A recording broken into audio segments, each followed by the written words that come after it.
And it's time. It's time. Welcome back to Breaking It into IT with AT. And today we're going over system administration and IT infrastructure. This is a really important part of our course because ultimately everybody who's a part of this course is shooting for a job as a system analyst or a system administrator or technician or some level of support. So, in this part of the course, I just want to give everybody an overview of what the actual job entails, what are some of the requirements, and what are some of the things that you're going to be working with on a day-to-day basis. So, this is really important. This is a really big part of the course. This is actually, if you could say anything about this part of the course, it's the meat and potatoes of this course. So let's go ahead and hop right into it. If you haven't already, like and subscribe. Make sure you support the channel. You know it helps out a lot. So system administration and IT infrastructure. Um, Really, when you talk about administration and IT infrastructure, it's really a catch-all for like support. You're basically supporting a company's IT assets as well as their software and hardware. What is it? Transition from working on a single computer to managing an entire fleet, and explore the field of IT responsible for maintaining reliable computer systems in a multi-user environment. Learn about infrastructure services, managing servers, industry tools, and disaster recovery in this beginner-friendly course on system administration and IT infrastructure services. By the end of this course, you should be able to utilize best practices for choosing hardware vendors and services for your organization. You should understand how the most common infrastructure services that keep an organization running work and how to manage infrastructure servers. Understand how to make the most of the cloud for your organization. Manage an organization's computers and users using the directory services and Active Directory. Choose and manage the tools that your organization will use. Back up your organization's data and know how to recover your IT infrastructure in the case of a disaster. Utilize system administration knowledge to plan and improve processes for your IT environment. So this is a big part of our course, man. This is, as you can tell, it's going to be pretty essential. So the first thing that we want to hop into, I know at the beginning of the course we kind of talked about dealing with multiple users and multiple computers. Work groups are great for small offices, networks with 15 or fewer computers.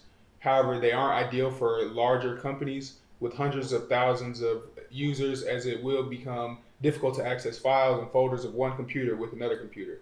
Simply put, 80 work groups are fine for small businesses, but they are not efficient in scaling to big organizations. Basically, what a work group is if me and you are working together in this company and it's only two of us, our computers are basically set up by default as work groups. We can share files, but we can't necessarily share files over a network. Work group, think of two individual devices that can communicate but don't necessarily communicate in the way that a larger enterprise or infrastructure is going to need to communicate. What's up, Jackie? Just in time. Just in time. So right now we're talking about work groups versus domains. We actually just hopped into it, so not too much that you missed. Basically went over today. We are going over system administration and IT infrastructure. So basically what a system administrator does is a system administrator will manage multiple users and computers for an organization and will make sure that everybody has access to files that are essential to running business, that applications are running well, that IT services are managed as far as like servers and different things of that nature. The first part of our course, we're going to talk about work groups versus a domain. And basically what a work group is individual computers, and they're good for smaller companies, under 15 employees. They aren't ideal for larger companies with hundreds of thousands of users because it becomes difficult to access files and folders of one computer with another computer.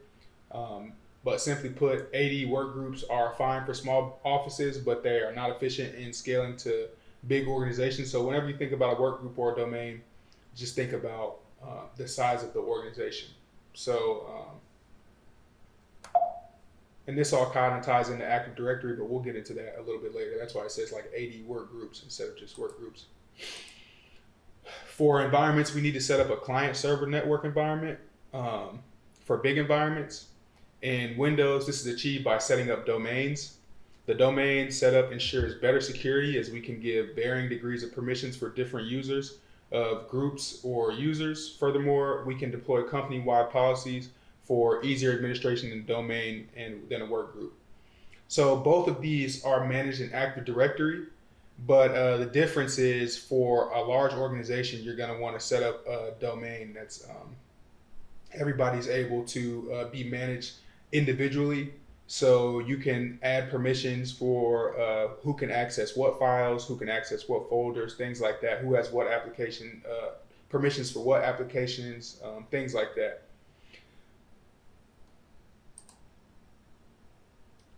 We're going to hop into like the common tools that we're using in an organization, and we kind of brushed over Active Directory. Active Directory is basically just a database for your users, and that's where you're going to be setting up your domain for your organization. And all Active Directory is, I don't want to oversimplify it, but it's basically a database where you can add permissions, you can add people to different groups, you can organize people in a way that that you can, you know, manage security risks, manage your risk as far as security wise, as well as manage like access to different things. We're going to talk about endpoint security. Endpoint security is basically just the security of devices, mobile and static. Your firewall is just another security aspect of your organization that manages like your network traffic and things like that. We're going to dive a little bit deeper into different type of servers and also virtual machines and some aspects of the virtual machine that we kind of didn't cover in our networking course, but that are relevant to the CompTIA A+. We're going to talk about the DMZ, or the demilitarized zone, of which is basically another security component of an organization that separates the internet from your internal network. We'll talk about a VPN. Everybody kind of knows what a VPN is, but I don't think we're covering it today, but we'll cover it a little bit more in depth and how you utilize it in a business environment. We'll talk about your service management tools, which are basically your average ticketing systems like ServiceNow, Freshdesk, Case, and other service management tools. We'll talk about VoIP, which is basically just voice over IP, and how that's set up and implemented in organizations today. VoIP is just basically your phone system. Microsoft Office 365, Azure Cloud. These are different tools that you're going to use as an administrator to manage your organization. Azure is the cloud version, and Microsoft Office 365, the admin center, is also a cloud application, but they both differ in a number of ways. Network management, so basically how you manage your network in an organization and different things like that, as well as asset management, which is basically how you manage inventory. And then we'll talk about printers and peripherals. So we're not going to cover all of these things today, but we are going to cover a good amount of it, a good bit of it. Active Directory, like I said before, we're going to hop into Active Directory. Active Directory is a service provided by Microsoft. A directory service is a hierarchical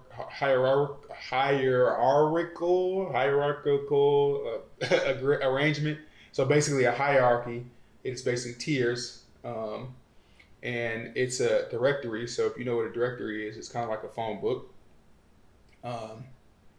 And it's arrangement of resources that are structured in a way that makes accessing them easier. However, functioning as a locator service is not AD's exclusive purpose. It also helps organizations have a central administration over all the activities carried out on their networks.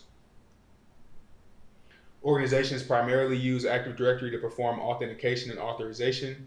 It's a central database that is contacted before a user identity is verified and granted access to a resource or a service. Once the authenticity of the user is verified, Active Directory helps in determining if the user is authorized to use the particular resource or service. If the user checks out on both counts, access is granted. And I posted a link here to windowsactivedirectory.com, and you can go and look at more detail about work groups and domains and like the differences and things like that, as well as it has some good information on Active Directory itself and how it's implemented. Um, endpoint security, endpoint security solutions protect endpoints such as mobile devices, desktops, laptops. Before we get into this, let me scoot back a little bit. So Active Directory can be deployed in a number of ways. You can deploy it on premises on your own servers, or you can deploy it through the cloud.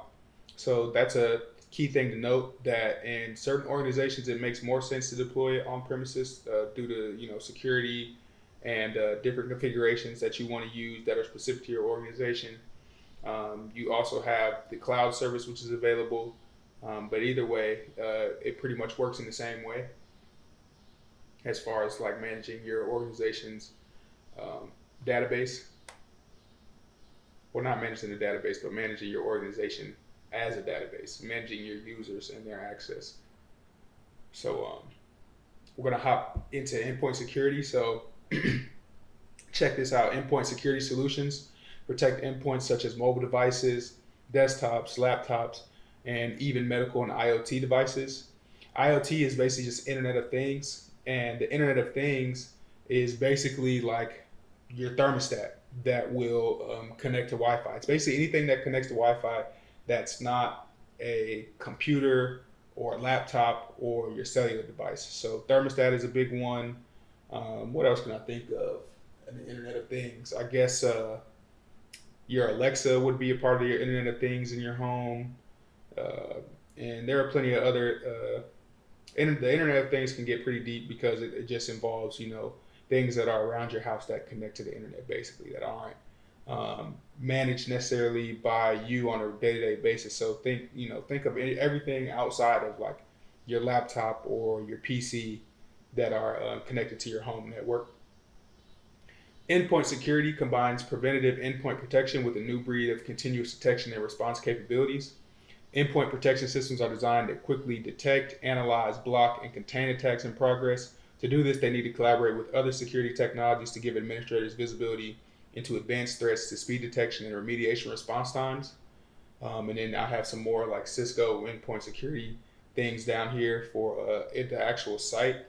One example I can give of endpoint security and how they kind of work together is at one of my positions prior to the one that I was in, we used SentinelOne as well as CyberArk together to kind of remediate security issues. So basically what would happen is CyberArk would send us a lot of the data, the granular data that SentinelOne maybe didn't provide automatically. SentinelOne basically would be the one detecting and analyzing and blocking things off your network. So in SentinelOne, you can quarantine devices, you can remediate threats, you can basically kick things off the network and allow them to come back on the network at will with the click of a button in SentinelOne.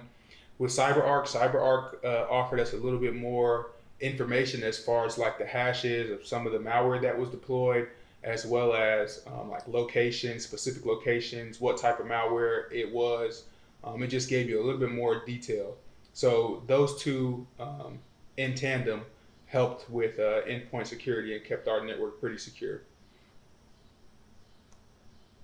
How does it work? Endpoint security typically combines different security measures, firewalls, antivirus, intrusion detection and prevention tools, etc., to give security teams immediate access to up-to-date threat intelligence and form a comprehensive protection strategy. The ultimate goal of endpoint security is to create multiple layers of defense against attacks. So endpoint security is basically if you're a SOC analyst and you're working in security, these are the tools that you're going to be working with every day. As a system administrator, you do still have to manage these tools depending on the size of your organization. Bigger organizations like Fortune 500 companies oftentimes have dedicated security teams, but if you are at a small to medium-sized company, then you as an analyst or an administrator are there to supplement the security tasks as far as what your organization needs and at the time. So you're really the first line of defense against any type of a threat or an attacker as a system analyst or a system administrator.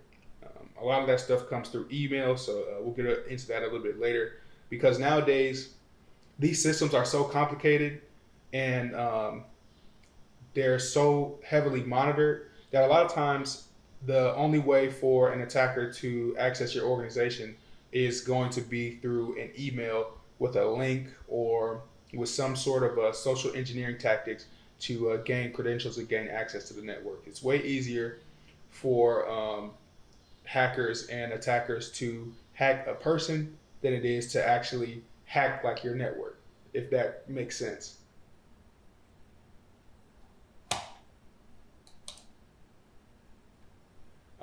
The goal can be achieved by 3 primary approaches. On-premises endpoint security. The on-premises approaches relies on a locally hosted data center used as a hub for the management console. The console will protect endpoints via an agent installed on all endpoint devices. So Cisco Endpoint Manager, they have an endpoint management tool. This approach is considered a legacy model, packing several drawbacks. For example, it requires creating security silos, as admins can only manage endpoints within their perimeter. Cloud endpoint security. The cloud-based approach allows administrators to monitor and manage endpoint protection by a centralized management console located in the cloud. This approach provides more flexibility as all endpoint devices connect to the cloud and can be accessed remotely. Cloud-based methods can remove the need for security silos and improve the admin's reach. Cloud for me is kind of like a double-edged sword, because ultimately all the cloud means is that you're storing your information on somebody else's servers. You're storing it in somebody else's backpack. So whenever you are thinking of using cloud services, always understand, or try to at least get an understanding of how they're managing your data and how they're storing your data, because a lot of times when attackers get access to organizations, a lot of times the passwords are unencrypted and they're like in plain text. And this is the easiest way for somebody to crack into your organization or onto your network and cause real damage and real harm to your business. Hybrid endpoint security. The hybrid approach combines on-premises with cloud-based security solutions. And to be honest, this is what most organizations implement today. This is what I've seen mostly out in the world. Since the modern threat landscape has evolved to include attacks on BYOD and remote devices, companies must adapt the legacy architecture to the cloud to ensure critical cloud capabilities. Endpoint security solutions that use the cloud to collect and store a threat information database ease the load on endpoints associated with local storage and maintenance required to update the security databases. Moreover, a cloud-based approach is quicker and enables virtually infinite scalability. However, larger organizations may need on-site security for regulatory reasons. For them, a hybrid approach may bring the most benefit, as for SMBs, the cloud-based approach may be the most suitable. So like small businesses. Of course, if you have a small team and you don't necessarily have the manpower to manage your security consistently, basically on an everyday basis, then you want to go ahead and use a cloud-based solution, because it's going to take a lot of that headache and strain off of your team. But also it's going to expose you to other people's BS. So if they don't manage your data efficiently, then you're pretty much up shit's creek.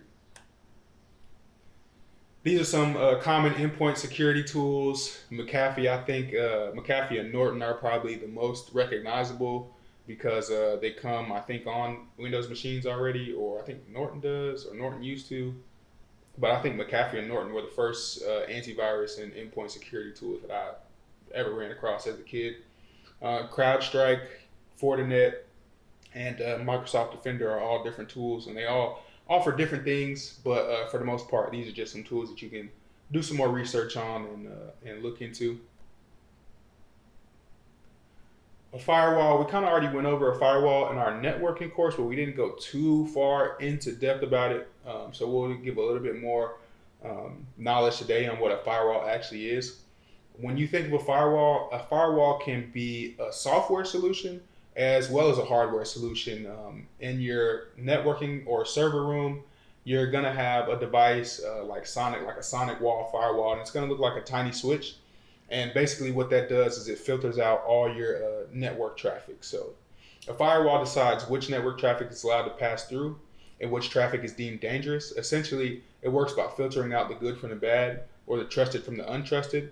However, before we go into detail, it helps understand the structure of web-based networks.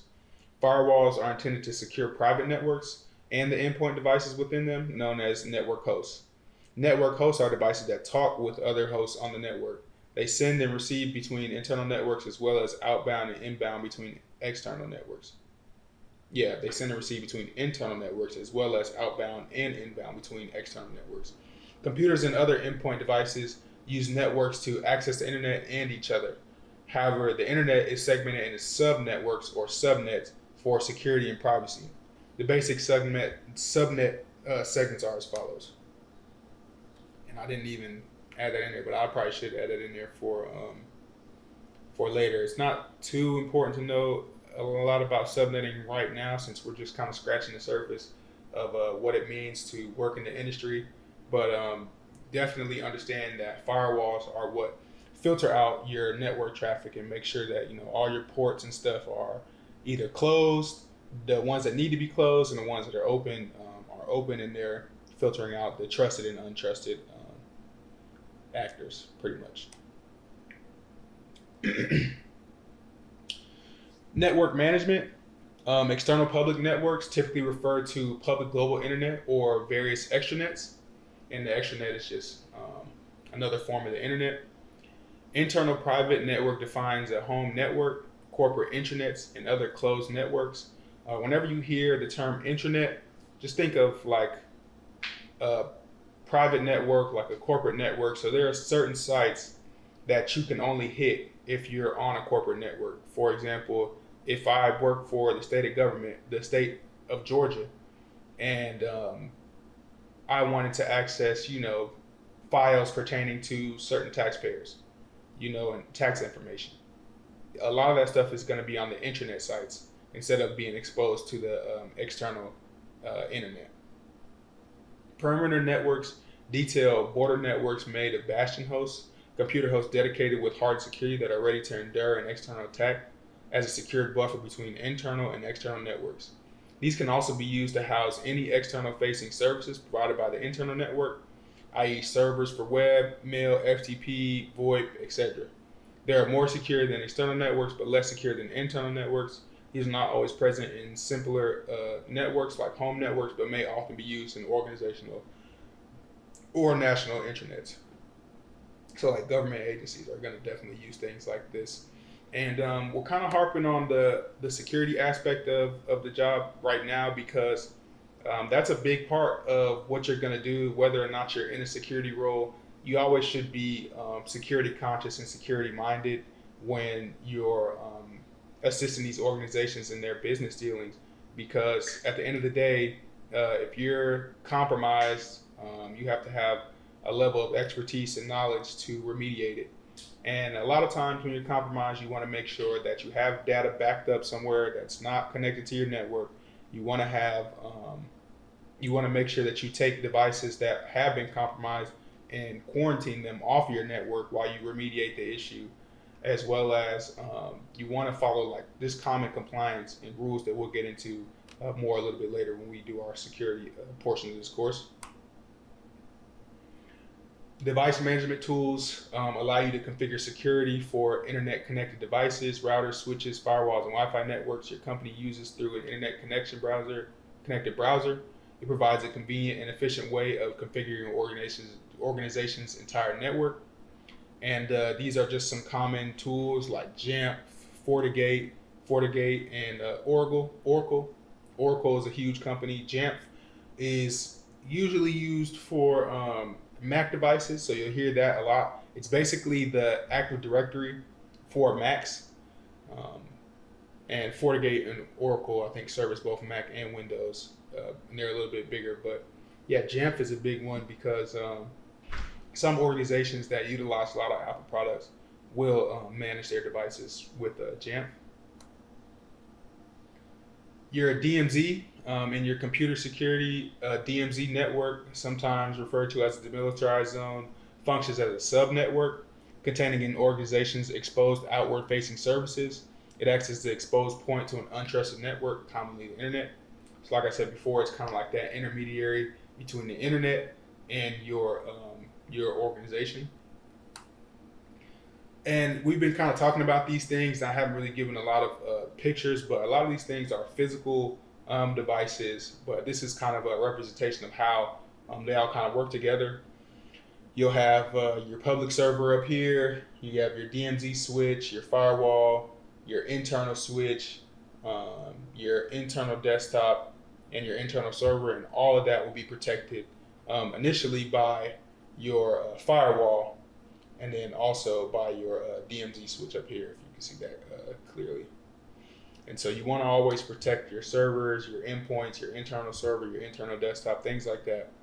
You always want to put behind a firewall or some level of protection, because as a organization, you're going to become the main target for these threat actors. For the most part, I'm not going to say that regular people aren't hacked every day or aren't targeted every day, but organizations are growing. The threat for organizations is growing and growing and growing every day. If you're somebody who's a threat actor, who would you rather rob? Would you rather rob Joe Schmo up the street and put in a gang of time trying to figure out, their password, log in, do all this stuff? You're putting a lot of time and a lot of man hours trying to figure something out, and then come to find out this person doesn't have any money? Or do you want to go after an organization that you already understand has millions and billions of dollars and may not notice or mind a couple of dollars missing? Or, you might just hold them for ransom and hit them for whatever you want to hit them for. But when you think about threat actors, as an organization, you should always be on your P's and Q's. You should not take it lightly at all. As a regular person, you should never take it lightly as well. But as an organization, there should be another level of urgency when it comes to your endpoint security and your network security. We'll talk about a little bit of that as in our Microsoft Office 365 admin console and Azure Cloud. Both of these things work in tandem with each other. They're both Microsoft products. Azure Cloud is Microsoft's version of AWS. If you've ever heard of AWS, AWS is Amazon's cloud service, and it's basically AWS stands for Amazon Web Service. But we won't get into Amazon as much. I will do a cloud course, and we'll talk a little bit more about AWS. But for system administration, when you go into most of these organizations, they're going to have Windows products. So Azure Cloud and Microsoft Office 365 Admin Console are things that you should be aware of and things that you should be very comfortable with. The Microsoft 365 Admin Center is where you manage your business in the cloud.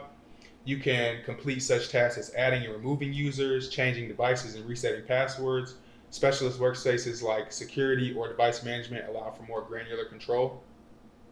So as you can tell, between Active Directory, Microsoft Office 365, and Azure Cloud, there are a lot of shared capabilities. Like, you can change passwords in all three of these things, but for the most part, if you have an organization with AD, you'll probably manage passwords in Active Directory before you manage your passwords in Office 365.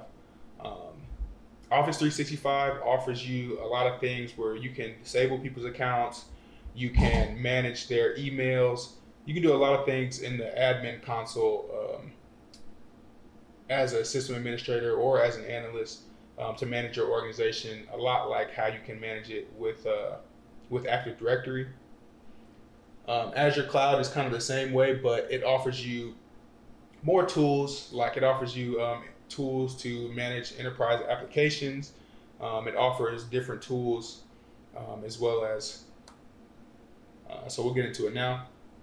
Azure is a public cloud computing platform. So when you think Azure, think of cloud, with solutions including infrastructure as a service, platforms as a service, and software as a service that can be used for services such as analytics, virtual computing, storage, networking, and much more. So with Azure, you can set up virtual machines, and manage them, as well as deploy users. You can create user accounts, you can disable user accounts, you can delete user accounts. You can manage users' roles for enterprise applications, so you can offer access to certain applications and give different permissions. There's a lot of stuff that you can do in Azure, but just know that all these tools are just basically how you manage your users in your organizations. When you think of Azure, think cloud. When you think Microsoft Office 365, think of resetting passwords, blocking sign-ins if somebody's left or been terminated from the organization. When you think of Active Directory, think of basically a database that organizes all of your groups and all of your users into different groups that can have different access to different tools as far as applications and folders and files. Servers and VMs, virtual machines. So when you're part of an organization, there are going to be a couple servers that you're going to see across every organization, and they're common. There are a bunch of different services that servers can offer, but here are some of the most common ones. A web server is software and hardware that uses HTTP and other protocols to respond to client requests made over the World Wide Web. The main job of a web server is to display website content through storing, processing, and delivering web pages to users. So if I was to go on a site right now, and let's go back here. Let's see. If I was to go to any site, let's go to my YouTube. And I need to update this, but I'll update it. If you wanted to find the HTML, oh dang, I'm not even sharing my screen, am I? No. Let me share my screen real fast. All right.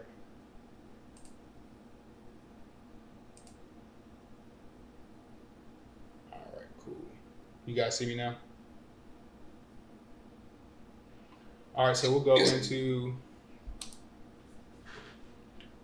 Chrome, and I'll update it after this, but we'll go into your developer tools, and I'll show you guys a little bit about what HTML is. So right here, this code, all this jibble jabber right here, all this is HTML.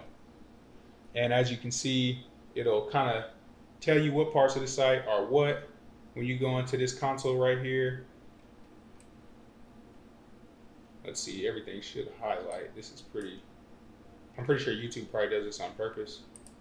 Hold on, let's see what's in here. And you can kind of dig around in these and see like where things are. And it's pretty easy to read once you have exposure to it. Basically, the header is all of your head information, the google.com, your source information, your style for different things. What else is in here? Okay, so this is for your text menu. It's in here. And you can see, it gives you like the location and how it's formatted in the actual site. So a lot of this text menu, the item height is how tall it is. It's 32 pixels. The padding is just the space in between like the letters and the actual end point of the style that we're looking at, the text menu. Padding is like a little bit of space. It's like a little bit of space in between. Like you see this YouTube right here, and then this square, the padding is this extra space in here. So that's a little bit about of HTML. If you guys remember back in the day, and I'm gonna date myself here, but when MySpace was a thing, everybody was pretty much using HTML to code their sites, to make changes and to edit things on their web page. So if you had MySpace back in the day and you were on your little hacker mode and you were adding different custom things to your page, then HTML is what you were using. So HTTP, if you look back here on your website, HTTPS means that it's a secure site, and it has a certificate that says that it's secure. If you take this S out, you'll see that this little icon right here is unlocked, and that's when your site is basically unsecure. And so HTTP is the unsecure method of the protocol.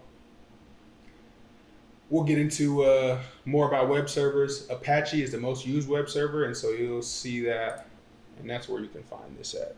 That's where when you go through this, you'll be able to find out what kind of server platforms are using. Let me see if I can find it here real fast.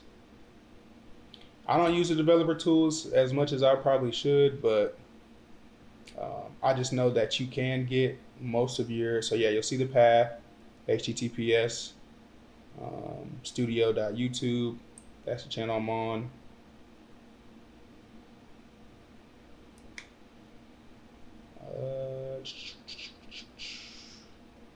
Kind of gives you some more information on the computer. I'm on a Mac, the user agent.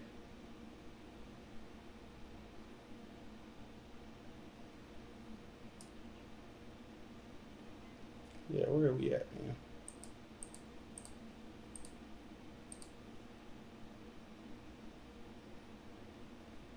You can see a lot. As you can see, there's a lot of information in here. You can see kind of where your site gets caught up, like why it's taking so long to load. The DNS lookup looks like it took the longest, so the domain naming lookup, system lookup.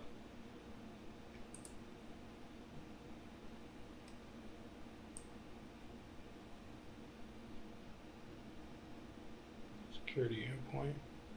All right, we're not gonna do this all day, but I could sit here all day and just look through the this here, and just glean information on the site, glean more information on the site. Like if I was a hacker and I was just trying to get more information on, if I had a cookie, if I could capture a cookie out of here that was already authenticated to this site, I could use that cookie to maybe access the site again, the session cookie to access the site again, using that same session cookie, and a bunch of different things.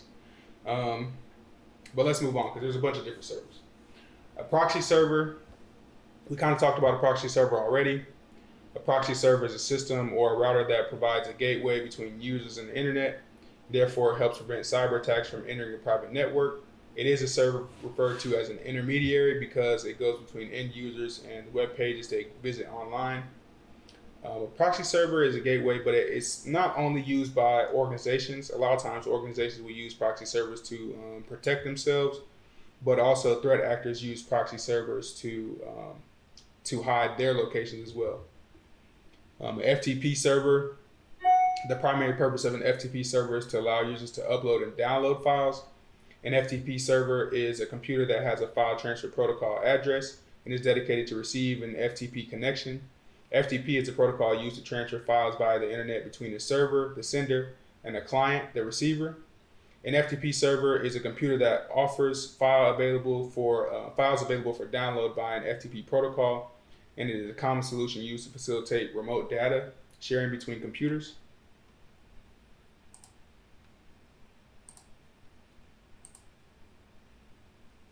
Application servers are pretty straightforward. An application server is a server that hosts applications or software that delivers a business application through a communication protocol. An email server is a mail server, sometimes called an email server. It's a software program that sends and receives emails. Often it is used as a blanket term for both the mail transfer agent, MTA, and the mail delivery agent, each of which perform a slightly different function. The next one is not a server, but this has something to do with virtual machines. So a hypervisor, also known as a virtual machine monitor or a VMM, is software that creates and runs virtual machines. A hypervisor allows one host computer to support multiple guest VMs by virtually sharing its resources such as memory and processing. So when you think of a hypervisor, think of like Veeam, VAEEM. That's a hypervisor platform that allows you to run virtual machines on your device. And like I said, next week, well, not even next week, but on Thursday, we'll get more into VPNs and things like that. We're gonna go ahead and cut this thing off at around 45 minutes. Like I said, the other couple weeks that we were gonna try to shorten these down. Uh, oh yeah, Jacqueline was like, "I was telling you." Yeah. All right, thanks. Um, but yeah, so you guys have access to this stuff. Go back and definitely look at it. There are a bunch of links in here to get more understanding and get more information on what I may have missed, or what you may want more information on, what you're more kind of interested in. We kind of hit hard on security today because I believe you kind of want to limit liability for new as a new person in IT, as a new analyst, as a new administrator. The worst thing you can do is go into an organization and compromise their data. So definitely always try to follow like compliance and rules, and we'll talk a little bit more about compliance as we go through our security course. But definitely hit on these things and make sure that you understand what the different servers are used for. Make sure you understand what Active Directory is. Active Directory is going to be huge in your job as an administrator. I spend about, I'm not going to say 60%, but I spend about 50% of my time in Active Directory in Azure, managing my devices, as well as Office 365. Those are kind of like the core three things as a system administrator that you have to master, because people are going to ask you to do a lot of things, and you can do a lot of things in Active Directory. I won't go through everything, but for the most part, that's going to be a huge part of your job if you're working in a Windows environment. So thank you for coming, Jackie. Thank you for showing up, Kamal. Yanni, I know she popped in and popped out a couple times. I appreciate you guys for hopping on these things throughout the week. You guys hold me accountable. And this keeps me like studying and staying up to date on my stuff as well, because man, at the end of the day, we're all growing together. I've been doing this for a number of years now, and each year, you have to continue to learn. You have to continue to expand your knowledge. You have to continue to grow. So, any way you can. I know this is kind of like something that's subjective, but in the church, they always tell you to fellowship. This is kind of like our fellowship period where we can talk about different things that are related to the industry and build our own community, man, because ultimately at the end of the day, you never know how far you'll go in this career. I may end up hiring some of you guys. Y'all might end up hiring me. You never know. But at the end of the day, we're all here to grow. We're all here to learn, and we're all here to get better. So I appreciate you showing up. I'm going to go ahead and end this on a good note, and like and subscribe to the channel, and I'll see you guys again on Thursday.